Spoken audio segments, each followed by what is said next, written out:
Bonjour à toutes et à tous. Aujourd'hui, on va mener une enquête sonore. On va enfiler nos écouteurs, mais aussi notre blouse de scientifique pour aller voir ce qui se cache vraiment derrière les sons et la musique qu'on écoute tous les jours. Prêt à décortiquer tout ça? Allez, c'est parti. Alors, on part d'une idée reçue qui, à première vue, semble tout à fait logique. On se dit, un La, c'est un La. Que ce soit joué par un piano, une flûte ou une guitare, la note est la même, donc le son devrait être le même. Ça paraît tenir la route, non? Mais bon, en science, on aime bien vérifier. Alors, voyons voir si c'est vraiment aussi simple que ça. Et voilà la question qui va être notre fil rouge. Parce que, soyons honnêtes, notre oreille, elle, ne se fait pas avoir. On sait très bien reconnaître le son d'une guitare et le différencier de la vieille sonnerie d'un téléphone. Pourtant, c'est la même note. Alors, c'est quoi ce mystère? Quelle est la physique qui se cache derrière tout ça? C'est ce qu'on va résoudre ensemble.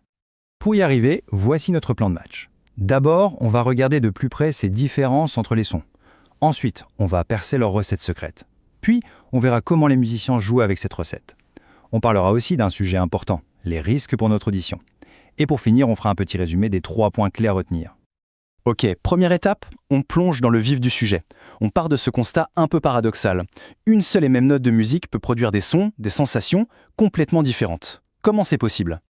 Et là, cette image nous montre parfaitement le cœur du problème. Regardez à gauche, on a l'onde d'un son qu'on appelle pur, comme celui d'un diapason. C'est une belle vague, toute simple, bien régulière, une sinusoïde parfaite. Et maintenant, à droite, le signal du La de la guitare. Ah, c'est une autre histoire. C'est beaucoup plus complexe. Ça a l'air un peu déchiqueté, presque comme une lame de scie. On voit tout de suite qu'il se passe quelque chose de plus.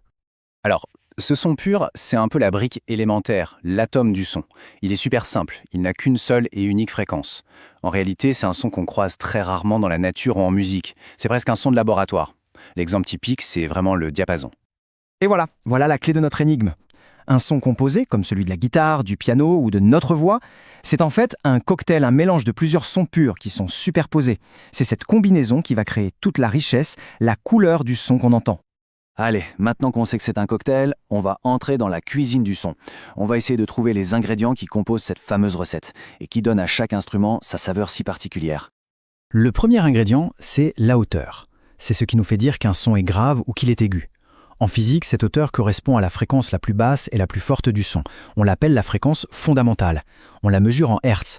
Par exemple, le fameux La de référence, celui du diapason, vibre exactement 440 fois par seconde. C'est 440 hertz. Et voici le deuxième ingrédient, celui qui fait toute la différence, le timbre. Le timbre, c'est la personnalité du son, sa signature, son ADN. C'est grâce à lui qu'on peut faire la différence entre une flûte et un violon, même s'ils jouent la même note. Et ce timbre, il est créé par quoi ? Par toutes les autres fréquences qui accompagnent la fondamentale, qu'on appelle les harmoniques. D'accord, mais comment on peut voir cette recette secrète ? Eh bien, on a un super outil pour ça, l'analyse spectrale. Un logiciel peut prendre n'importe quel son, le décomposer en tous les sons purs qui le constituent et nous afficher son spectre. C'est un graphique qui nous montre la fondamentale et toutes ses harmoniques avec leur intensité. C'est littéralement la carte d'identité visuelle d'un son. Bon, maintenant qu'on connaît la recette, on va voir comment les musiciens font pour la modifier. Comment est-ce qu'ils arrivent à manipuler ces fréquences pour jouer des notes différentes et créer de la musique ? Pour comprendre, regardons cette expérience. Le tableau de mesure est très parlant. On voit que quand on réduit la longueur de la corde, de 85 cm à 55 cm, la fréquence fondamentale, elle, augmente. Elle passe de 15 à presque 23 Hz. La conclusion est simple, plus la corde est courte, plus sa fréquence est élevée. Et voilà un principe physique de base en musique. Si on raccourcit une corde vibrante, le son qu'elle produit devient plus aigu. C'est une règle d'or qui s'applique à tous les instruments à cordes, du violon à la guitare, en passant par le piano. D'accord, ce principe est clair. Mais comment ça se traduit concrètement sur un instrument que tout le monde connaît, comme la guitare ? Eh bien, c'est exactement ce que fait un guitariste. Quand il pose son doigt sur une case, qu'on appelle une frette, il est en train de raccourcir la portion de la corde qui peut vibrer. Et regardez les données. Quand on joue la corde à vide, on est à 82 Hz. Si on appuie sur la 7e frette, on passe à 123 Hz. La fréquence monte. La pratique confirme parfaitement la théorie. Jusqu'ici, on a parlé de la hauteur et du timbre. Mais il y a une troisième caractéristique du son qui est essentielle. Son volume, ou plus scientifiquement, son intensité. Et là, on doit aborder un sujet très important qui nous concerne tous, la protection de nos oreilles. Du point de vue de la physique, ce qu'on mesure, c'est l'intensité sonore. C'est la puissance de l'énergie que l'onde transporte à travers une surface. L'unité, c'est le watt par mètre carré. C'est une grandeur qui s'additionne. Si on a deux sources sonores identiques, on a 2 fois plus d'intensité. C'est simple. Sauf que notre oreille, elle, ne fonctionne pas de manière aussi simple, aussi linéaire. Elle perçoit les différences de volume d'une façon bien particulière. C'est pour ça qu'on a créé une autre échelle beaucoup plus adaptée à notre perception, c'est le niveau d'intensité sonore mesuré en décibels.